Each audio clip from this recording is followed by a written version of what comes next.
Natural जो politics चल रही है आप उसको चलने दें, चीजें होती हैं वो समय के साथ अपने आप ठीक होती हैं। आप हर बार उस चीज को स्कटल करते हो, एक प्रोसेस को खुद इनिशिएट करते हैं, फिर आपकी मर्जी के हिसाब से अगर कोई चीज नहीं चलती तो आप उसको फिर डिरेल कर देते हैं, फिर आप एक नया एक्सपेरिमेंट करते हैं। सब नया एक्सपेरिमेंट इस्तेकाम पाकिस्तान लेके आए हैं।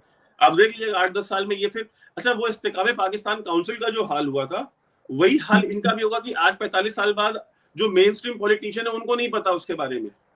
बिल्कुल, ठीक है, कभी तो इस्तेकाम पाकिस्तान के बारे में भी आज से 40 साल बाद किसी को नहीं पता होगा। देखिए नहीं आप ठीक कह रहे हैं, लेकिन यहाँ पे क्योंकि टाइम थोड़ा लिमिटेड है, मैं लास्ट क्वेश्चन पे जाऊंगी और वो भी आप दोनों से ही होगा। पहले वैभव आपकी तरफ चलूंगी। अगर हम थोड़ा सा पाकिस्तान में तो खैर है ही, लेकिन जरा सा पड़ोस में चले जाएं यानी अफगानिस्तान की तरफ। अफगानिस्तान की गवर्नमेंट बनवाई, पाकिस्तान के फौजी गए, जनरल फैज को हमने बहुत बार देखा वहां पे कावा शावा पीते हुए। तो अब ऐसी क्या बात हो गई है कि जिसकी वजह से आप देखते हैं कि अफगानिस्तान के लोग जो हैं वो कोई खास लिफ्ट नहीं करा रहे पाकिस्तान को, और यहाँ तक कि जनरल बाजवा को जिस आदमी ने बुरा भला कहा था फ्रांस में, वो भी कोई अफगानिस्तान का ही बताया जा रहा है, जिसको अब कह रहे हैं कि अरेस्ट भी कर लिया गया है। तो ये इस जगह तक कैसे पहुंचे? ये हमारे जाहिर है कि एजेंसीज और फौजियों का ही कोई कारनामा होगा, लेकिन ये है क्या हुआ है? देखें, पहली बात तो ये कि मैं एक मिनट वैभव से वैभव से पूछ रही थी। अच्छा, मुझे लगा आप समझ से पूछ रही हैं, आप एक बार क्वेश्चन रिपीट कर दें जरा।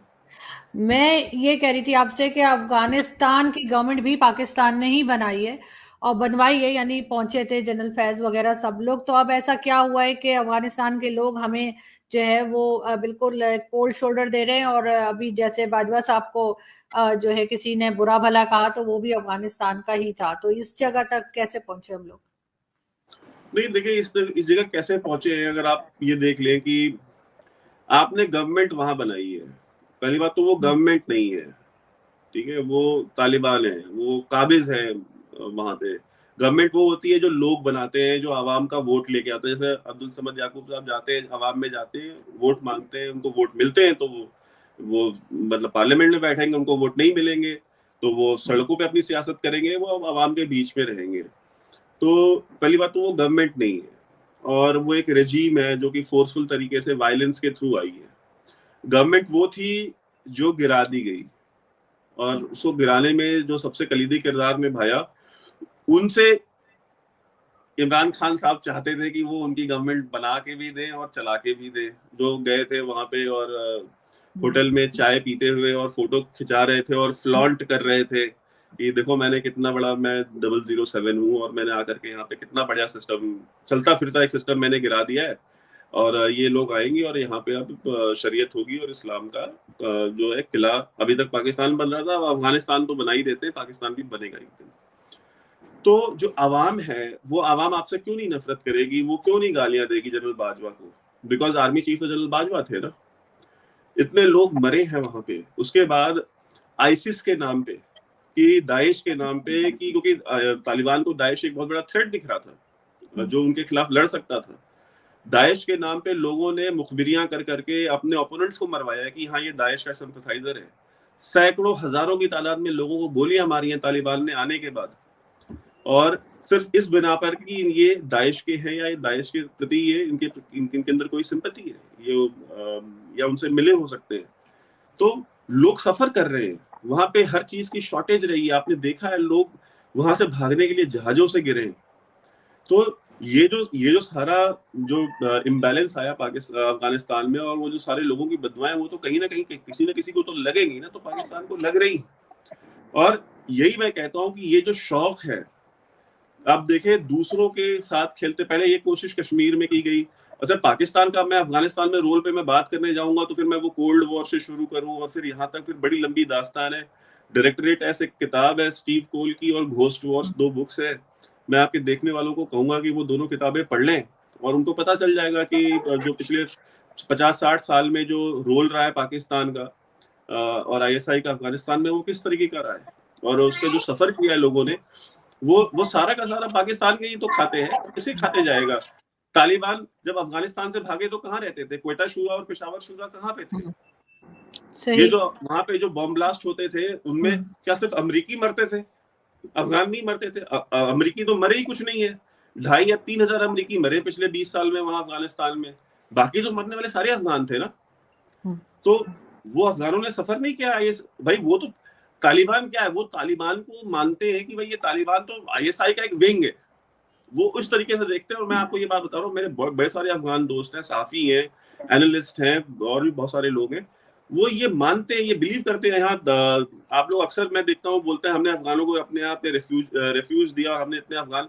तो भाई आप रेफ्यूज नहीं देंगे तो कौन देगा? वहां पे जो ये सारा का सारा जो पूरा मेस है वो आपका फैलाया हुआ है, तो वो रिफ्यूज उनको कोई उज्बेकिस्तान या कजाकिस्तान ने देना है। तो और आप तो वहां पे एक कहते थे ना कि आप तो स्ट्रेटेजिक डेप्थ ढूंढने गए थे। स्ट्रेटेजिक डेप्थ ढूंढते ढूंढते अफगानियों ने आपके स्ट्रेटेजिक डेप्थ बना ली। कराची जो सबसे बड़ी पश्तून सिटी बन गई पूरी दुनिया की। मतलब जितने पश्तून कराची में रहते हैं उतने काबुल और पेशावर में नहीं रहते। तो वो जो स्ट्रेटेजिक डेप्थ आप बनाने गए थे वो उन्होंने बना ली आपके यहाँ पे। अब आप उनसे मुज़ाकरात करते। अच्छा फिर देखिए टीटीपी जिनके खिलाफ जिहाद लड़ना था, उनको ला करके वापस फाटा में किसने बसाया? जनरल फैज ने बसाया। कौन प्राइम मिनिस्टर था उस समय? इमरान खान प्राइम मिनिस्टर थे। इमरान खान ने ऑब्जेक्ट किया, उन्होंने स्टैंड लिया कि आप क्यों टीटीपी वालों को लाके। अच्छा वही टीटीपी वाले अब आपके यहाँ पे कभी कराची के पुलिस हेडक्वार्टर पे कब्जा कर लेते हैं, कभी मर्दान में कब्जा कर लेते हैं, कभी इस्लामाबाद में बॉम्ब ब्लास्ट करते हैं, कभी कहीं बॉम्ब ब्लास्ट करते हैं। तो इन चीजों के लिए आप कब ट्राई करेंगे? मैं आपको आज कहता हूँ सबसे बड़ी जो पाकिस्तान की बदनसीबी है वो यही है कि ये जो डील्स कट करने की आदतें हैं पॉलिटिशियंस की, हिसाब कभी नहीं करते। हमदुर रहमान कमीशन से लेकर के आज तक किसी भी फौजी का आपने हिसाब नहीं किया, उनका एहतसाब नहीं किया। आज मरियम नवाज भी जब एहतसाब की बात करती है, जनरल फैज के एहतसाब की बात करती है, जनरल बाजवा के एहतसाब की बात नहीं करती। इमरान खान साहब जब बात करते हैं तो बाजवा का नाम लेते हैं, फैज का नाम नहीं लेते। तो जब आप इस तरह से पिक एंड चूज करेंगे तो सिविल सुप्रीमेसी कभी नहीं होगी। और जब तक सिविलियन सुप्रीमेसी आप खुद नहीं स्टैब्लिश करेंगे, इस तरह के फौजी आएंगे और आपके बच्चे जो सड़कों पे मरेंगे, और ये खुद फौजी जब भी दुनिया में कहीं जाएंगे जलील होंगे। जैसा जनरल बाजवा, अब ठीक है वो उसको आइडेंटिफाई कर लिया, उसके खिलाफ FIR कर लेंगे, वहां फ्रांस उसको डिपोर्ट करा देंगे, करा दें, बट जो डैमेज होना था वो डैमेज तो हो गया ना। दुनिया में ये चीज स्टैब्लिश हो गई कि पाकिस्तान का जो फौजी जब बाहर जाता है तो उसको रिस्पेक्ट नहीं मिलती, उसको गालियां मिलती हैं। बिल्कुल ऐसा ही है। लेकिन समझ आप क्या कहेंगे, अफगानिस्तान में जो कुछ हुआ वो तो सभी जानते हैं, हमारी गलती है, बिला वजह वहां जाके हम उनके इंटरफेयर किया हमने, और उसके बाद ये सब कुछ भुगतना पड़ रहा है। तो आपको लगता है इमरान खान ने भी कहा कि जी हम तो तालिबान को लाके यहाँ बसाना चाहते थे, किस लिए, क्यों, आपको क्या लगता है कि ऐसा क्यों कहा उन्होंने? वैसे ये एक शायद मेरा ख्याल है ये मिसलीड करना है लोगों को, ये कहना कि हमने जो है ना वो तालिबान को वहां पे हम लाए। देखें तालिबान को ये जो $10 अरब का उनका बजट था, अफगान आर्मी किसने बिल्ड की, कौन लाया, कौन किस, उसकी ट्रेनिंग जो थी, 1000 ऑफिसर तो जो है वो इंडिया ने भी ट्रेन करके भेजा था, जरा बेहतर ट्रेनिंग करके भेज देते उन्हें, उनको जरा लड़ने का जज्बा। मैं इंटरप्ट नहीं करना चाहता, तो मैं बस एक छोटा सा मेरा एक सवाल है समझ से, मुझे बस इतना बता दें कि जब तालिबान वहां पे टेक ओवर कर रहे थे तो जनरल फैज काबुल में कर क्या रहे थे? वो जो चाय पीने गए थे वो वहां पे। अच्छा जनरल फैज नहीं थे वहां पे उस वक्त, CIA या एक और चीफ भी थे वहां पे आए थे, गालिबन कतर के चीफ भी आए थे, सऊदी अखबारात जो है उनकी जो इंटेलिजेंस उसके भी चीफ आए थे। हाईलाइट काबुल के अंदर बस हाईलाइट फैज हमीद हो गए, जो कि नहीं जाना चाहिए, सिंबॉलिकली वो एक अच्छा मैसेज नहीं था। लेकिन मैं आपसे कह रहा हूँ कि आपने कहा कि जी ये गवर्नमेंट नहीं है, ये अथॉरिटेरियन रिजीम हो सकती है तालिबान, लेकिन आपको अशरफ गनी की गवर्नमेंट जो है, जो कि इम्पोर्टेड इंस्टॉल्ड था प्रेसिडेंट, उसकी गवर्नमेंट जिस तरीके से उसको इलेक्ट किया गया, या फिर हामिद करजई की आपको कबूल हो सकती है, लेकिन उससे पहले मुल्ला उमर की नहीं हो सकती, उससे पहले आपको नजीब की गवर्नमेंट कबूल हो सकती है। तो आप टीटीपी के खिलाफ जंग क्यों लड़ रहे हैं? आप क्यों नहीं एक्सेप्ट कर लेते तालिबान? टीटीपी और तालिबान में एक वाज़ेह फर्क है। तालिबान कहीं से भी कभी भी यूनाइटेड नेशन के किसी भी उसमें वो टेररिस्ट नहीं है, वो एक रजीम है, टेररिस्ट नहीं है। टीटीपी एक टेररिस्ट ऑर्गेनाइजेशन है, आप भी टेररिस्ट मानते हैं, हम भी टेररिस्ट मानते हैं उनको, ये तो बात क्लियर हो जानी चाहिए, ठीक हो गया, क्योंकि ना टीटी के पास कोई टेरिटरी है ना वो, तो टीटीपी को और तालिबान को एक पेज पे रखना, अफगानिस्तान में उनका कोई होगा आपस में जो भी गठजोड़, लेकिन आप तालिबान को टेररिस्ट नहीं कह सकते। मैं थोड़ा मुझे कंप्लीट कर लेने, आपको नजीब की गवर्नमेंट तो कबूल हो सकती थी क्योंकि वो आपकी फेवर में जाता था।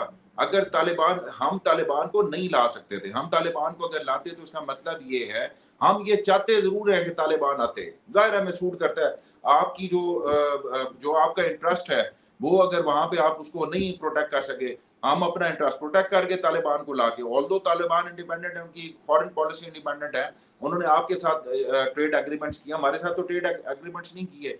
अभी भी आपने अपने बजट में उनके लिए एक हिस्सा रखा जो आपने ग्रांट उनको दी, तो इसका मतलब तो ये कि तालिबान को तो आप ये अगर रिकॉग्नाइज नहीं करते ऑफिशियली, बट आपने उस रियलिटी को तो डिनाई नहीं किया कि तालिबान के साथ आपका वो जो हमारे पास सफीर होता था, वो आपके पास ये मुल्ला, उसका नाम मुझे याद नहीं है, जिसको हमने अरेस्ट करा के दिया था और बेचारा वो उसको जब अमरीकियों ने छेड़ा तो वो गोवा भी आपके पास गया था, 2013 की बात है, इसको जरा गूगल कर लीजिएगा।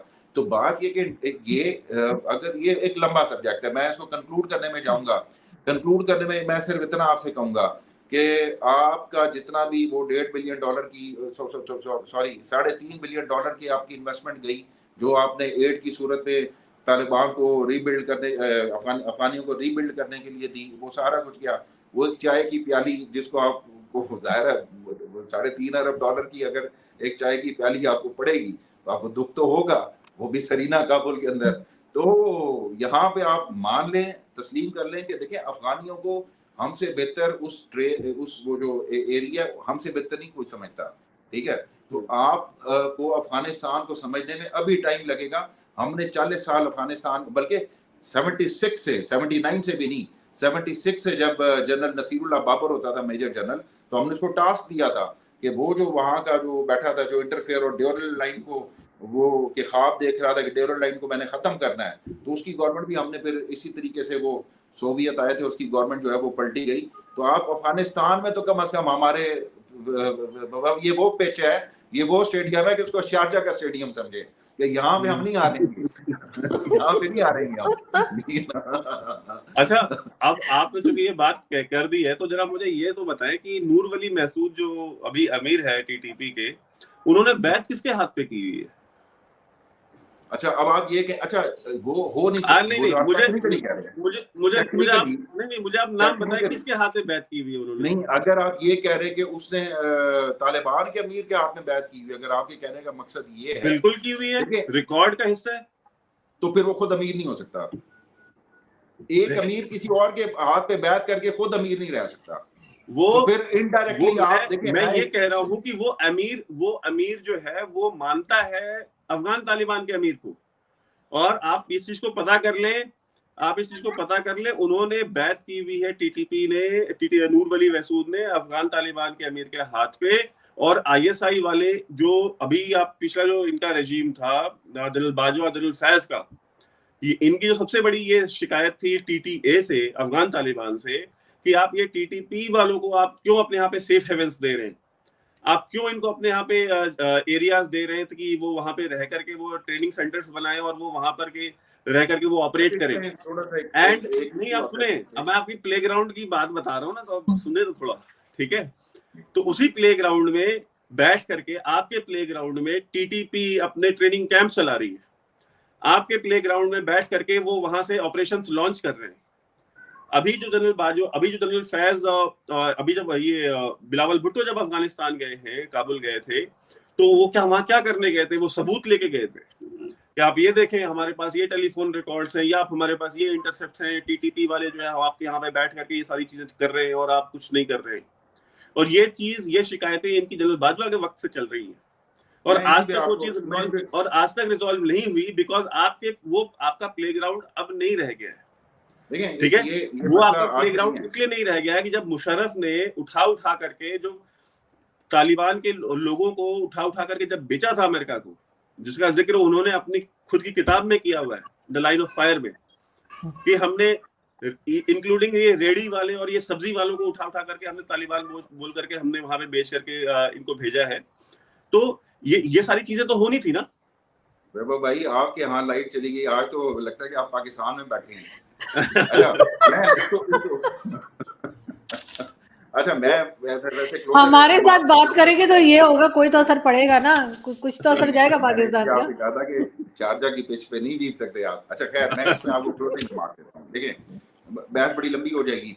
हमारा ये गिला उस मुल्ला उमर के तालिबान से भी था, जो उस वक्त की थी 96 के बाद से 99 तक की, हम उनसे ये कहते थे कि यहाँ के जो एब्सकॉन्डर हैं या यहाँ के जो टेररिस्ट हैं, उसमें रियाज बसरा हो गया, बाकी लश्कर जंगवी के लोग हो गए, वो आपके यहाँ ट्रेनिंग कैंप्स चला रहे हैं, जो कि हमें डिनाई किया जाता था। जब वहां से उन्होंने, जब ये अटैक हुआ, जब ये अफगानिस्तान और अमेरिका की जंग हुई, तो वही रियाज बसरा वहां से वापस आते हुए मारा गया, बाकी भी जो टेररिस्ट थे वो वापस आते हुए मारे गए। तो ये बात आपकी दुरुस्त है कि ये जो टीटीपी, अब हमारा तालिबान के साथ इख्तलाफ क्या हुआ, सबसे बड़ा इख्तलाफ मैं आपको बता देता हूँ। अहमद अल-जवारी को जब हिट किया गया, तो अहमद अल-जवारी को जब हिट किया गया, तो वो जो ड्रोन था, वो तालिबान ने कहा कि जी वो आपके यहाँ से उड़ा है, हमारे यहाँ से उड़ा है, और उसने जाके हिट किया है, जिसपे वो डिस्ट्रस्ट है उनका। तो ये तो उसके कोऑर्डिनेट्स आपने ही दिए थे ना सर। मैं आपसे कह रहा हूँ कि इख्तलाफ तो हैं, इख्तलाफ तो बिल्कुल हैं कि वो कहते हैं कि जी आप जब अपनी सॉइल यूज करेंगे हमारे खिलाफ, और आप हमसे, और दूसरी बात तालिबान को समझने के लिए, ये आखिरी बात कर रहा हूँ, तालिबान को समझने के लिए दो चीजों को समझना जरूरी है। एक वो तालिबान है जो मिलिटेंट है, जिसने 20 साल जंग लड़ी है, 22 साल जंग लड़ी है, वो पाकिस्तान को भी दुश्मन समझते हैं, जो उनका मिलिटेंट ग्रुप है, जो जिन्होंने बॉर्डर के ऊपर जिन्होंने प्रोटेक्ट किया है, मुल्ला याकूब जैसे हो गए, मुल्ला उमर के बेटे जो हो गए, वो मिलिटेंट ग्रुप है, मिलिटेंसी है, कमांडर है, वो तो पाकिस्तान के आज भी खिलाफ हैं। एक ग्रुप हो जाता है उनका एकेडमिया का, कि जो मुफ्तियान हैं, स्कॉलर्स हैं, वो सारा कुछ, वो फिर भी सॉफ्ट कॉर्नर रखते हैं पाकिस्तान के बारे में। लेकिन जो मिलिटेंट ग्रुप है या मिलिटेंसी है, या जो कमांडर है जिसने हथियार उठाया हुआ है, वो आज भी पाकिस्तान को दिल से तस्लीम नहीं करता। वो समझता है कि 20 साल 22 साल नेटो को इन्होंने फैसिलिटेट किया हमारे खिलाफ। तो वहां पे जाके अगर अफगान की सॉइल के ऊपर आप बात करें, तो टीटीपी और तालिबान में ज्यादा फर्क हमें नजर नहीं आता। यहाँ पे हम जरूर आप लोगों को सेग्रीगेट करते हैं कि जी इस वाले टीटीपी को तो नहीं छोड़ेंगे, उन वालों को तो खैर हम उसका कर भी कुछ नहीं सकते उनका। गुड तालिबान और बैड मैं तालिबान। इसमें एक चीज बस ये कह देता हूँ, आपके पास देखिए तालिबान, आपने इसे कहा कि दो ग्रुप्स हैं मुख्तलिफ, एक स्कॉलर्स हैं और मुफ्तियान हैं और ये सारे हैं, और एक है जो लड़ने वाले, जो जंगजू, जो उनकी फौज है जिन्होंने जंग लड़ी। देखिए तालिबान में बहुत देयर आर डिफरेंट वॉरलॉर्ड्स, अलग अलग वॉरलॉर्ड्स हैं, अलग अलग खेमे हैं, अलग अलग ग्रुप हैं। वो सब सारे के सारे आकर के, जैसे अभी मुल्ला हिबतुल्लाह है, तो उनके हाथ में उन्होंने बैत की, उन्होंने अपनी एलिजेंस शो करी और वो उसका हिस्सा बन गए तालिबान का। आपके पास हक्कानी के अलावा कोई नहीं है, let us be very honest about it. और हक्कानी एक लौता फ्रैक्शन है जो कि पावरफुल फ्रैक्शन है, इसमें कोई दो राय नहीं है कि हक्कानी पावरफुल नहीं है। हक्कानी पावरफुल फ्रैक्शन है और वो आपके साथ है, लेकिन वो वाहिद फ्रैक्शन है जो आपका लॉयल है। उसके अलावा कोई भी ऐसा नहीं है, नहीं आप सुन ले, ऐसा कोई भी ग्रुप नहीं है जो आपके आप पारा की इंस्ट्रक्शंस उस शिद्दत से फॉलो करे जिस शिद्दत से हक्कानी ग्रुप करता है, या सिराजुद्दीन हक्कानी करता है, या अनस हक्कानी करेगा, या उसका भाई करेगा। ठीक है। और आपने जैसे बात की कि जो बेसिकली आज की डेट में आप देख लेना, काबुल में बैठ करके सिराजुद्दीन हक्कानी को जो करना होता है वो करते हैं, लेकिन जो अमीर है अफगानिस्तान का वो काबुल में नहीं रहता, वो कंधार में रहता है। और जो कंधार में बैठा हुआ है उसके बीच में, और जो काबुल में बैठा हुआ है उसके बीच में एक फ्रिक्शन है, और वो फ्रिक्शन जो है, वो फ्रिक्शन आपके मिटाए नहीं मिट रही। आपने बड़ी कोशिशें की है कि ये फ्रिक्शन ना हो, लेकिन वो फ्रिक्शन नहीं मिट रही। और मुल्ला उमर के जो बेटे हैं मुल्ला याकूब, उनकी कितनी सपोर्ट है टीटीपी को, ये हम सबको पता है। टीटीपी बिना मुल्ला याकूब के सपोर्ट के वहां पे ऑपरेट नहीं कर रही, और टीटीपी को वो यूज कर रहा है to punish Pakistan and to weaken Sirajuddin Haqqani. अगर आपने, मैं आपको बहुत, आपका जो प्ले ग्राउंड है ना, मैं उस प्ले ग्राउंड की छोटी सी डायनामिक्स आपको बता रहा हूँ सर। आपने अगर एक्चुअली में उसको अपना शारजा वाला पिच बनाना है ना, तो आप मुल्ला याकूब को हटा दें या तो, ठीक है, अगर आपके बस में है तो। लेकिन आप वो नहीं कर सकते। अगर आप कर सकते तो आप कर चुके होते, क्योंकि मुल्ला याकूब के पास एक बहुत बड़ा ग्रुप है लॉयलिस्ट का। सिराजुद्दीन हक्कानी की स्ट्रेंथ क्या है कि उसके पास फाइटर्स हैं, लड़ने वाले लोग हैं उसके पास, ये उसकी स्ट्रेंथ है। लेकिन फिर वो स्ट्रेंथ सिर्फ उसके पास नहीं है, उसकी वो स्ट्रेंथ फिर मुल्ला याकूब के पास भी है, और Mulla Yaqoob is not loyal of Aabpara. मेरी जो अंडरस्टैंडिंग है, I may be wrong on that, but overall Pakistan के पास स्ट्रॉन्ग एविडेंस है। और मैं इस हवाले से I can assure you and confirm you, not कि मुझे पाकिस्तानी अथॉरिटी से कहीं से पता चला है, लेकिन कहीं और से भी पता चला है कि this time the evidence which Pakistan has provided to the international community, to the diplomats in Islamabad, that is something new. ये नई चीज है, एंड ये नया मैकेनिज्म था जिसके तहत ये चीजें इन्होंने की हैं। इन्होंने कहा हाफिज सईद होनी तो जाना नहीं पिया साढ़े कोल इंज ही फड़ फुड़ लईए नाल को कर लईए दे नाल, लेकिन वो मेरा नहीं ख्याल दाल गली है जो है ना वो थे आई नहीं सी बेचारा। बिल्कुल सही, लेकिन अगर यही बात मैं कर्नल दानवीर आपसे पूछूं तो आप क्या कहेंगे? जैसे चीमा साहब ने कहा कि इन्वेस्टमेंट की है भारत ने, जो बाहर एक ब्लास्ट हुआ था हाफिज सईद के घर के बाहर, और जिस तरह से हिना रब्बानी खर भी बात कर रही हैं, बिलावल भुट्टो जरदारी के अलावा हमारे इंटीरियर मिनिस्टर राना सनाउल्लाह की बात भी आपने यकीनन सुनी होगी।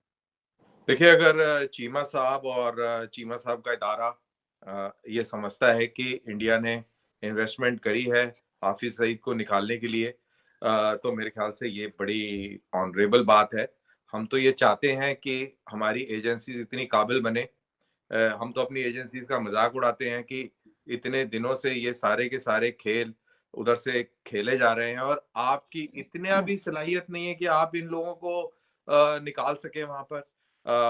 और ये इसलिए भी मैं कह रहा हूँ कि जो हीरा ये आपकी जो भी रबीना खर हैं, इन्होंने एक लिस्ट निकाली है, 17 लोगों की लिस्ट है, उसमें 3 लोगों को छोड़ के बाकी सारे के सारे तो पाकिस्तानी हैं। तो अगर इतने सारे लोग पेरोल पे हैं और तब भी आप नहीं निकाल पा रहे, तब भी आपका ब्लास्ट इतना थका हुआ था कि हाफिज सईद जैसा इंटरनेशनल टेररिस्ट जो कि लाहौर में शरेआम अंडर प्रोटेक्शन घूम रहा था, आप उसको नहीं निकाल पाए। एक इंटरनेशनल टेररिस्ट को आप नहीं निकाल पाए, जबकि आपके पास में पाकिस्तानी कॉपरेशन बहुत सारा है, भरपूर है। तो आई थिंक आपकी सलाहियत कहीं ना कहीं कमजोर है, आप में वो सलाहियत नहीं है। और जब चीमा साहब कहते हैं, जो एस्टेब्लिशमेंट के बिल्कुल करीबी माने जाते हैं, तो हमारे जैसे लोगों को बड़ा गर्व होता है, वी फील प्राउड कि चलो हमारे बंदों की कहीं ना कहीं तो तारीफ हो रही है। और तो इस लिहाज से देखा जाए तो it's an honour. Thank you Cheema साहब। सेकेंडली, जो बात बिलावल भुट्टो साहब के हवाले से हुई थी, देखिए हम एक दूसरे के ऊपर छीटाकशी करते रहेंगे, उसकी कोई एंड नहीं है।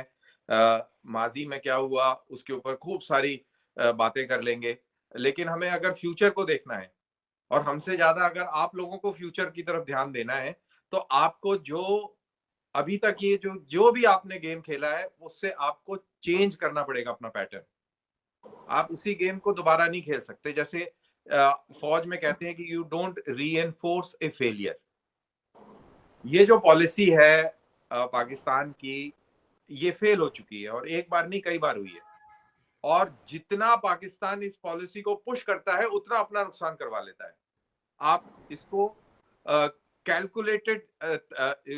कैलकुलेटेड तरीके से आप इसका एनालिसिस करिए। कैलकुलेटेड कह रहा हूं, साइंटिफिकली आप इसका एनालिसिस करिए कि आपने जब जब इस कहानी को लेकर अपना एजेंडा आगे किया है और फौज को आगे किया है या फौज ने पॉलिटिशियंस को आगे किया है, नुकसान at the end of the day किसका हुआ है? हमारा भी हुआ है, हमारी भी पैसा खर्च होता है, जाने जाती हैं, लेकिन हारता कौन है? Who is the bigger loser? आज आपके कंट्री के हालात देख लीजिए, ये हालात कैसे पहुंचे? ये इसलिए पहुंचे क्योंकि आप लोग प्रैक्टिकल नहीं थे। प्रैक्टिकल होना लाइफ में बहुत जरूरी है। सिचुएशन चेंज हो गई है पिछले 75 साल में, थिंग्स हैव चेंज, और इंटरनेट का जमाना है। आज के जमाने में कश्मीर का एक एक बच्चा जो है इंटरनेट देख रहा है, वो बलूचिस्तान में क्या हो रहा है उसकी इमेजेस देख रहा है, पाकिस्तान में क्या होता है उसकी इमेजेस देखता है, फिर वो प्रोपेगेंडा दोनों साइड का कंपेयर करता है और फिर खैर मनाता है कि देखो यार हम लोग बच गए। आज कश्मीर के अंदर जिस तरीके का डेवलपमेंट है, जिस तरीके की पीसफुल सिचुएशन है, और जो यंग बच्चों के अंदर जो एस्पिरेशन है और वो आइडेंटिफाई कर पा रहे हैं अपने आप को कि रियलिटी क्या है और इतने सालों से हमें बेवकूफ बनाया गया, वो कहानी क्या है। देखिए, आप चाहे कितना भी कंट्रोल कर लें, आप कितनी बड़ी फौजें लगा लें, लेकिन जो रियल सेंटिमेंट है वो आप दबा नहीं सकते। ईरान नहीं दबा पाया, चाइना नहीं दबा पाया, चाइना जैसा ऑटोक्रेटिक कंट्री नहीं दबा पाया, आप बाकी छोड़िए, आप लोग नहीं दबा पाए। आप लोगों ने बलूचिस्तान की खबरें दबा के रखी, आपने खैबर पख्तूनख्वा की जो खबरें हैं मेन स्ट्रीम मीडिया में दबा के रखते हैं, लेकिन वो रुकती है क्या? आप बताइए, नहीं रुकती। क्या लोगों का एहतजाज बंद होता है? नहीं होता। तो ये जमाना इंफॉर्मेशन का है, आप इंफॉर्मेशन को कंट्रोल नहीं कर सकते। आदमी के पास अब मोबाइल फोन है जो कि सुपर कंप्यूटर वाली सलाहियत रखते हैं, जो पहले आज से 20-30 साल पहले सुपर कंप्यूटर होते थे, वो एक मोबाइल के अंदर सलाहियत है, वो एनालिसिस कर सकता है। अब आप किसी व्यक्ति को, किसी आदमी को बेवकूफ ना समझें कि यार इसको कोई पता ही नहीं है, हम इसको ये वाला चूरन खिला देंगे और वो वाली लाइट दिखा देंगे और ये उसके पीछे जुगनू के पीछे भागता चले जाएगा। ऐसा नहीं है। Things have change, younger generation has change. आपके यहाँ भी चेंज हुई है, मेरे यहाँ भी चेंज हुई है, और आपको इस यंगर जनरेशन, इसकी एस्पिरेशन और इसकी ट्रेजेक्टरी को समझना होगा। बिलावल भुट्टो, पाकिस्तान आर्मी, पाकिस्तान के पॉलिटिशियंस, पाकिस्तान की स्टैब्लिशमेंट और पाकिस्तान की कमर चीमा साहब जैसे जो सॉफ्ट पावर टूल्स हैं, उनको ये चीज समझना चाहिए कि ये चीज कैसे चल रही है और हमको क्यों मॉडिफाई और मॉड्यूलेट करने की जरूरत है। आप लोगों को अपनी इकोनॉमी के ऊपर कॉन्सेंट्रेट करना है, आप लोगों को वो सारी चीजें नहीं करनी है जिसकी वजह से आपका ये हाल हुआ है। और बेस्ट एग्जांपल मैं आपको बता रहा हूं, वो अफगानिस्तान में तालिबान वाला है। ये आसिम मुनीर साहब को वहां पे देखना चाहिए कि उन्होंने कहां इन्वेस्टमेंट करी और क्या डिविडेंड उनको मिल रहे हैं। और ये एक बहुत बड़ा मेजर चैलेंज पाकिस्तान को फेस करेगा। आप हाफिज सईद का गड़ा मुर्दा निकाल के और 1 साल पुरानी बात कह के आप अटेंशन डाइवर्ट करने में असफल रहे हैं, और ये मत करिए, आप चेंज करिए अपने आप को, ये रिक्वेस्ट है। जी बिल्कुल। अगर हम चीमा साहब आपसे मैं पूछूं, आपने सुना कर्नल दानवीर को, लेकिन वाकई में अगर पाकिस्तान को इस वक्त ज्यादा खतरा जो है वो अफगानिस्तान साइड से है। जिस तरह के अटैक्स हो रहे हैं तकरीबन रोज ही चमन के एरिया में और कई जगह पर केपीके में, तो आपको नहीं लग रहा कि ये अटेंशन डाइवर्ट करने की कोशिश है कि बजाय इसके कि अफगान बॉर्डर को पुरसुकून किया जाए, उसके बजाय इंडिया पे 1 साल पुराना केस निकाल के बात की जा रही है? देखिए, 2 चीजें हैं। एक है कि अफगानिस्तान के बॉर्डर पे क्या हो रहा है, बिल्कुल बात करनी चाहिए, सच्चाई सामने आनी चाहिए, अवाम को बताना चाहिए क्या करना चाह हो रहा है, हमने हमारी क्या गलतियां हैं, पार्लियामेंट में डिस्कस करें, फौज को बुलाएं, एजेंसियों को बुलाएं, पूछें क्या हो रहा है। दूसरी तरफ अगर एक चीज 1 साल पहले हुई है और उसकी तहकीक और उसकी इन्वेस्टिगेशन अभी कंप्लीट हुई है, उसके ताने बाने देखें। ये जो ट्रांसनेशनल क्राइम है, ये जो ट्रांसनेशनल टेररिज्म है, ये कोई पाकिस्तान में बंदा पकड़ के तो उसको इन्वेस्टिगेशन नहीं करनी। जब 6 मुल्कों में फॉर एग्जांपल या 3 मुल्कों में लोग मुलव्वस हैं, तो इंफॉर्मेशन ढूंढना, डाटा कलेक्ट करना, कनेक्शन बिल्ड करना, इंटेलिजेंस एजेंसीज का पूरी दुनिया में ऑपरेशन करना, मदद लेने में टाइम तो लगता है कि नहीं लगता। अब जारी बात है, इंडियंस ने फ्लाइट लेके लाहौर में आके पैसे तो नहीं तकसीम किए ना, अवारी होटल बैठे होंगे, पीसी होटल में बैठ के वो कह रहे होंगे आप तुसी आ जाओ, अगे आ जाओ, पैसे ले लो तो जाके हाफिज सईद के घर के बाहर जनाब कर दो। ऐसे तो नहीं होगा। उन्होंने जो पैसा दिया, अंडर कवर कौन ऑपरेशन थे, जैसे कुलभूषण यादव जो था। अब कुलभूषण यादव क्या है, ये मैं ये नहीं कह रहा, ये पूरी दुनिया की एजेंसियां करती हैं, पाकिस्तान भी ये काम करता है, ये कोई नई चीज नहीं है, सब करते हैं ये काम, अमेरिकन भी करते हैं, ब्रिटिश भी करते हैं। अब उसको जब टाइम लगा इस चीज पे कंक्लूजन पे पहुंचते हुए कि ये जो कनेक्शन है कैसे बना, वो लोग पकड़े, उन्होंने अपने बारे में बताया। बल्कि मेरी उस वकील से भी मुलाकात हुई जो उन दहशतगर्दों का वकील है। Ma'am, let me tell you something very interesting. खैर एनी हाउ, वो एक और चीज है, जो है वो दोस्त है अपना। लेकिन क्वेश्चन यहाँ पे ये है कि ये जो चीज है इसको टाइम लगा। हाँ, इसको बहुत सारे एंगल से देखा जा रहा है कि जी टाइम बाय करने की बात की, वो देखें जी कुछ और था नहीं तो ये कह दिया, बड़े एंगल से की जाए। बट दैट डजंट मीन कि इसकी इन्वेस्टिगेशन जो है ज्यादा 2 महीने पहले कंप्लीट होगी 1 महीना पहले कंप्लीट होगी। ठीक है, मेरे तो प्रॉब्लम ये था कि ये राना सनाउल्लाह ने इनरबानी खैर ने क्यों बात की है, ये को पार्लियामेंट में बात करनी चाहिए थी। ये तो इनका तो ध्यान ही कोई नहीं है इन चीजों के ऊपर। भाई आपका ध्यान जिधर जाते हैं, दुनिया की जिस कैपिटल में पाकिस्तान लीडरशिप जाती है, पहला ध्यान देने पैसे दो, फिर कोई और बात करते हैं। और दूसरी दुनिया की भी एपेटाइट खत्म हो गई है इंडिया के ऊपर, कंप्लेन सुन के। देखें, which are the fact, these are the facts, ये हमारे सामने होने चाहिए। और ये हमारी लीडरशिप को भी इन चीजों का पता है। जैसे कर्नल साहब बड़ी सही बात कर रहे थे कि आप बलूचिस्तान में, कश्मीर में, कहीं पे भी किसी बंदे को बैठे पता है कि क्या हो रहा है, इस्लामाबाद में क्या हो रहा है, एक मिनट में वही खबर अमेरिका भी पहुंचती है, लंदन भी पहुंचती है, कश्मीर भी पहुंचती है, लाहौर भी पहुंचती है, दिल्ली भी, चंडीगढ़ में भी, हरियाणा में भी, हर जगह एक टाइम पे पहुंचती है। सो वो जो चीज थी ना, लोगों को बेवकूफ समझना कि यार आप चीजें छुपा के चीजें कर सकेंगे, वो कल ने बिल्कुल सही कहा, the fact must be told, हकीकत बतानी चाहिए। और लेकिन आई पर्सनली फाइंड आउट, मेरी अंडरस्टैंडिंग है इसमें कि ये मैं नाम नहीं लूंगा, लेकिन आई नो पीपल जो चाहते होंगे कि ये चीजें हों या ये चीजें ऐसी हो, लेकिन वो नहीं हुई। बट एनी हाउ ये जो कुछ हुआ है इसमें हाफिज सईद के हवाले से, जिसे कल साहब खुद कह रहे थे, हम तो कहते हैं हमारी जनता के लिए नकम्मी है, तो हम भी यहाँ कई दफा अपने को कहते हैं, वो और चीजों में कहते हैं कि यार तुसी जो है वो आपने पीटीआई को ले आए, आपने ये क्या किया। हमारे तो सियासत में ज्यादा मुलव्वस होते हैं, तो इन चीजों में हम जो है उनको करते रहते हैं। बट द क्वेश्चन रिमेन्स कि ये जो इंडिया वाली साइड है, चीजें बेहतर होनी चाहिए। और इसमें एक चीज मैं ऐड कर दूं, ये आप शायद ये सवाल नहीं पूछ पाएंगी, ये बहुत इंपॉर्टेंट होता है किसी भी मुल्क को केस स्टडीज पढ़ना चाहिए, उससे कंक्लूजन ड्रॉ करने चाहिए। ये मेरे एकदम जहन में आया जब चीमा साहब ने कहा कि हमारी एजेंसीज की हम तनकीद करते हैं क्योंकि वो सियासत में मुलव्वस रहती है। इसी हवाले से मैं यहाँ पर ये आपको कहना चाहूंगा कि आप इंडिया को स्टडी करिए, इंडिया की मिलिट्री को स्टडी करिए, इंडिया की पॉलिटिक्स को स्टडी करिए। अगर आप 1947 से 1962 की मिलिट्री लीडरशिप को स्टडी करेंगे, बहुत सारा मटेरियल अवेलेबल है, मैं यहाँ पे रिकमेंड करूंगा, चीमा साहब आप पढ़ने लिखने वाले व्यक्ति हैं और आरजू जी आप भी बहुत शौक रखती हैं। शेखर गुप्ता का एक आर्टिकल है द प्रिंट में, बड़े रिनाउंड इंडियन जर्नलिस्ट हैं, उन्होंने इसी पॉलिटिक्स के बारे में बात करी है। वो जमाना था 1947 से 62 तक का, जब हर एक जर्नल फौज के अंदर पॉलिटिशियंस की गुड बुक्स में आने के लिए कुछ भी करने को तैयार था। पॉलिटिशियंस भी उसका पूरा फायदा उठा रहे थे और पॉलिटिशियंस की भी पूरी मुदाखलत थी फौज के डे टू डे अफेयर्स में। और जब ये मिलिट्री पॉलिटिक्स के अंदर इन्वॉल्व हो रही थी, पॉलिटिक्स मिलिट्री के अंदर इन्वॉल्व हो रही थी, तो नतीजा ये हुआ कि 1962 में आप जंग अच्छी तरह हार गए। वो इसलिए नहीं हारे कि आपके फौजियों में कोई कमी थी, वो इसलिए हारे क्योंकि आपके जर्नैलों में वो कमी थी, क्योंकि जर्नैल जो थे वो पॉलिटिक्स में ज्यादा ध्यान दे रहे थे। जनरल कॉल जो सिलेक्ट हुए थे पंडित नेहरू के खास आदमी थे।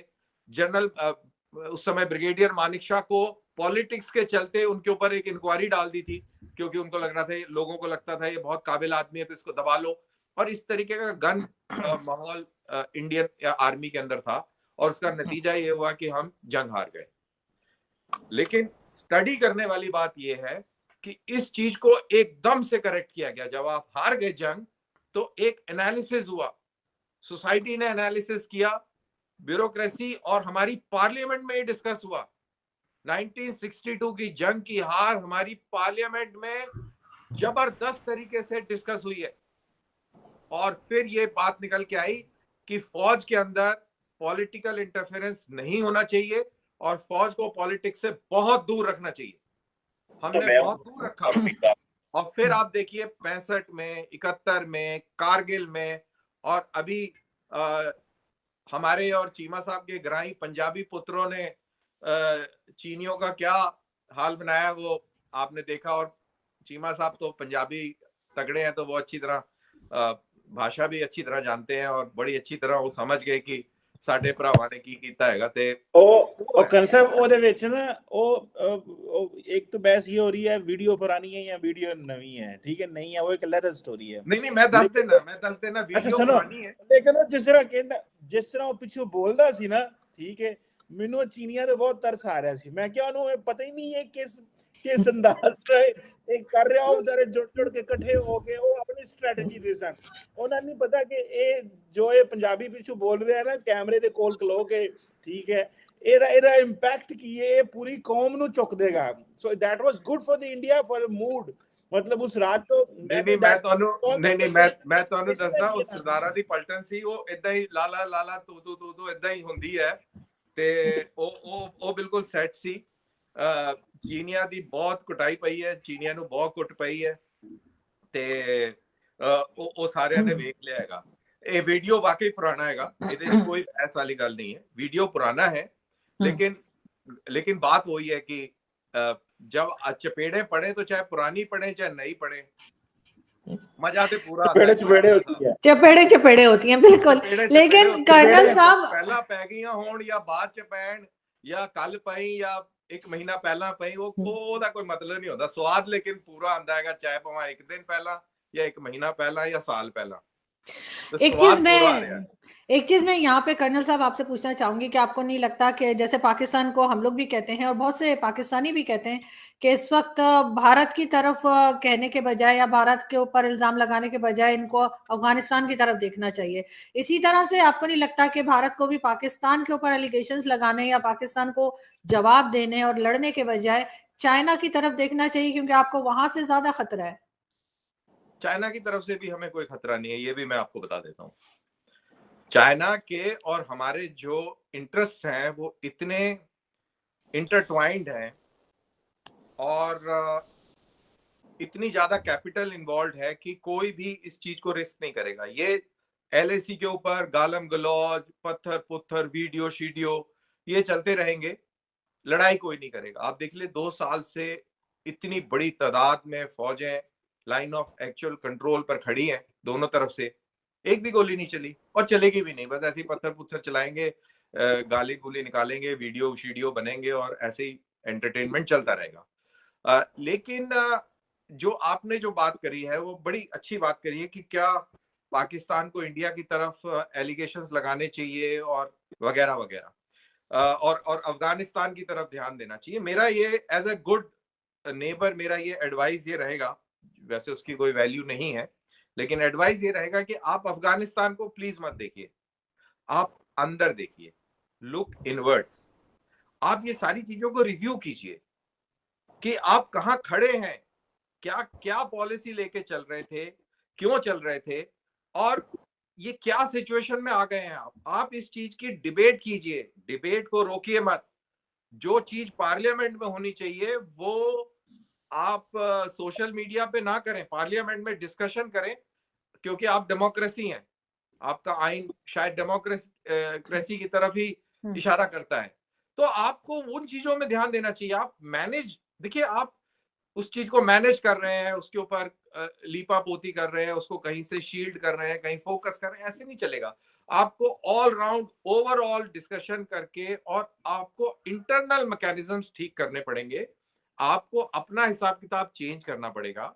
आप उसी तरीके से नहीं चल सकते और आप टॉप गियर में और ये दुश्मनी को कायम रखेंगे तो नुकसान आपका होगा। आपने देखा ये हिना रबानी खर या आपके सनाउल्लाह या बिलावल, इनके जो स्टेटमेंट आए इंडियन मीडिया ने नहीं उठाया, वो डिस्कशन ही नहीं है, it is out of the discourse. तो आप अपने लोगों को ही गुमराह कर रहे हैं या आप उनके साथ ही धोखा दे रहे हैं। आपको वहां फोकस करना चाहिए, ऐसा एज अ गुड नेबर, ऐसा मेरा ये एडवाइस है। बाकी तो खैर जो भी है बिल्कुल सही। लास्ट में मैं चीमा साहब आपसे पूछना चाहूंगी कि ये जो बार बार हम इंडिया की तरफ इशारा करते हैं, बार बार कश्मीर की बात करते हैं, यूनाइटेड नेशन में बात करते हैं, कहेंगे कि जी यूनाइटेड नेशन में जाके बात करेंगे, क्या ये इस तरफ इशारा नहीं करता कि इसकी वजह से जो है डिफेंस बजट और दूसरी तरह के जो फंड्स होते हैं वो लेने की कोशिश हमेशा से की जाती है, जिससे कॉर्नर के प्लॉट्स और क्या कुछ कहा जाता है कि दुबई के भी प्राइस हाई हो जाएगी। ताड़ साहब ने कहा था, ताड़ साहब को पकड़ ले जाके, उन्होंने कहा था कि यूके की भी प्राइस हाई हो जाएगी, अमेरिका में भी जो पैसा घूम के आ जाएगा। चीमा साहब आरजू डर गई, देखो नहीं मैं नहीं डरी, मैं नहीं डरी। आरजू नो बेचारी नो वाली पता नहीं सवाल चेंज करना है ना, देखिए वो नहीं मैं नहीं डरी, समझ नहीं आ रही। नहीं मैं डरी नहीं, डरती नहीं, मैं कह रही हूँ नहीं चलो डर देखिए। अब आप लोग दोनों तो बाहर बैठे हुए ना, मैं इधर हूँ, तो इसलिए मेरी गर्दन पतली है। देखें डरना भी अक्लमंदी होती है, डरना कोई क्यों कल साहब दसो, अकल ये भी कई दफा अक्लमंदी होती है, हर दफा ऐਵੇਂ सीना चौड़ा खा के गोली खा के लितर खा के कार नहीं वो कल मैं तो समझ गया, कोई नहीं वो बेचारी डर गई, चलो ठीक है। डरना भी जो है ना, डरना भी this is a part of life होना चाहिए, ये जिंदगी का हिस्सा है। कई इंसान डरता है, कभी बहादुरी हर थां ते बहादुरी भी नहीं विखाई जाती ते हर थां ते डरना भी नहीं चाहिए। कल सर मैं गल सही फौजी बंदे लेकिन चलो उन्होंने तारड़ साहब दे उत्ते पर्ची फाड़ती हैगी। नहीं तारड़ साहब तो ਤੁਹਾਨੂੰ पता है फिर हीरे बंदे ने ਉਹ ਜਿਹੜੀ ਗੱਲ ਕਰਦੇ ਨੇ ਗੱਲ सही करते ਨੇ, वो ये नहीं है। लेकिन ये जो आप बात कर रही है ना आरजू कि वो गए हुए हैं, भाई हमें डिफेंस बजट के लिए कोई पैसा नहीं देता, ये मैं आपको थोड़ा बता दूं। डिफेंस बजट का पैसा अवाम के पेट से काट के आता है। हाँ हाँ मुझे पता है जी। अच्छा चलो ਤੁਹਾਨੂੰ पता मैं क्यों मतलब ਤੁਹਾਨੂੰ पता लगेगा किधरों तो अफगानिस्तान पैसे आਉਂਦੇ ਨੇ। शुक्र है आपको पता है इस चीज का। तो क्वेश्चन डिफेंस बजट काम करें भाई, आपकी जो एक स्टेटेड पोजीशन है ना, हम ये डिफेंस बजट कम नहीं कर सकते। आपको अपना इस वक्त फौज का देखिए कंसर्न क्या है। फौज इमरान खान के साथ क्यों मिली थी, मैं जस्ट टेल यू। फौज इमरान खान के साथ इसलिए नहीं सी मिली कि उन्होंने इमरान खान चंगा लगता है। फौज इमरान खान के साथ इसलिए मिली थी बिकॉज दे नीडेड कि हमें एक सिविलियन फेस चाहिए, वन। सेकेंडली हमें इकोनॉमी बूस्ट करनी है, उसके लिए इस बंदे की पॉपुलैरिटी है, तो शायद ये हम वो जो हाइब्रिड निज़ाम ला के दुनिया को ये सिविलियन फेस दिखाएंगे, पीछे हम होंगे और हम इकोनॉमी ठीक कर पाएंगे। और ये चोर है, डाकू है, और इन चोरों और डाकुओं के खिलाफ हमने एक सियासतदान लेके आना है। ये था। अब पता ये चला, और देन फौज को ये भी पता था कि हमने सजाएं नहीं दिलवानी जो इमरान खान चाहता था। इमरान खान फौज का कंधा इस्तेमाल करके बाकियों को सजाएं दिलवाना चाहता था और खुद अकेला हीरो बनना चाहता था। फौज को ये भी पता है कि हमने कभी सजाएं नहीं दिलवानी, वो कभी किसी को सजा नहीं देते, वो बस इस तरह की सजा देते हैं जो बाद में वापस हो जाए। खैर नहीं हो।